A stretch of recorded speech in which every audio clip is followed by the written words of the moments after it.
성도 여러분 안녕하세요. 주일 설교를 다시 기억하는 주일 만나 시간입니다.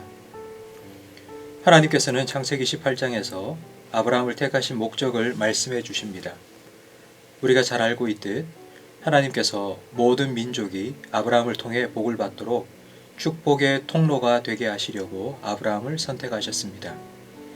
그런데 어떻게 아브라함 한 사람을 통해 모든 민족이 복을 받을 수 있을까요? 그 방법이 19절에 나옵니다. 내가 그로 그 자식과 권속에게 명하여 여호와의 도를 지켜 의와 공도를 행하게 하려고 그를 택하였나니 이는 나 여호와가 아브라함에게 대하여 말한 일을 이루려 함이니라. 아브라함을 통해 아브라함의 자녀와 자손들이 하나님의 말씀을 지켜 행하도록 해서 그들로 하여금 모든 민족들이 복을 받게 하는 것이 하나님의 계획입니다. 이것이 하나님께서 아브라함을 택하신 목적이고 저와 여러분을 택하신 목적입니다. 하나님께서는 우리를 통해 신앙과 축복이 자녀들에게 흘러가기 원하십니다. 이 일은 부모가 아니면 할 수 없습니다. 물론 교회의 주일학교에서 신앙 교육을 시킵니다. 교역자와 교사들이 함께 기도하고 준비해서 최선을 다해 자녀들을 가르칩니다. 하지만 주일날 교회에 와서 예배하고 성경 공부하는 1시간으로는 턱없이 부족합니다. 주일 1시간에 비해 나머지 일주일에 167시간은 너무 큽니다. 그러므로 자녀와 함께 보내는 시간이 많은 부모에게 자녀 신앙을 형성할 사명을 맡기신 것입니다. 오늘날 다음 세대의 신앙의 가장 큰 문제는 부모에게 신앙이 없어서가 아닙니다. 우리에게는 믿음이 있습니다. 부족하지만 믿음이 있습니다. 겨자씨 하나일 만한 믿음이 있어도 산을 옮길 수 있다고 주님께서 말씀하셨습니다. 그 겨자씨 하나일 만한 믿음이라도 자녀에게 전해 주어야 합니다. 오늘날 다음 세대 신앙의 문제는 부모와 자녀의 단절입니다. 자녀와의 관계를 다시 잇기 위해 첫째, 대화를 시작하세요. 자녀는 부모와 나눈 대화 내용을 대부분 기억하지 못합니다. 하지만 그들이 부모와 전혀 대화를 갖지 않았다면 그건 영원히 기억할 것입니다. 자녀가 먼저 전화하기를 기다리지 말고 먼저 전화해 보세요. 지금 당장 하세요. 어설퍼도 어색해도 시작하셔야 합니다. 둘째, 용서를 구하세요. 바울은 신앙이 흘러갈 과정에서 부모와 자녀의 관계에 대한 중요한 원리를 말씀해 주셨습니다. 그 중에 하나가 골로새서 3장 21절입니다. 아비들아 너희 자녀를 노엽게 하지 말지니 낙심할까 함이라. 육신의 부모에 대한 분노는 하늘 아버지로부터도 멀어지게 만듭니다. 자녀들은 부모가 잘못한 것, 자기를 화나게 한 것에 대해 말하지 않습니다. 그냥 마음에 담아둡니다.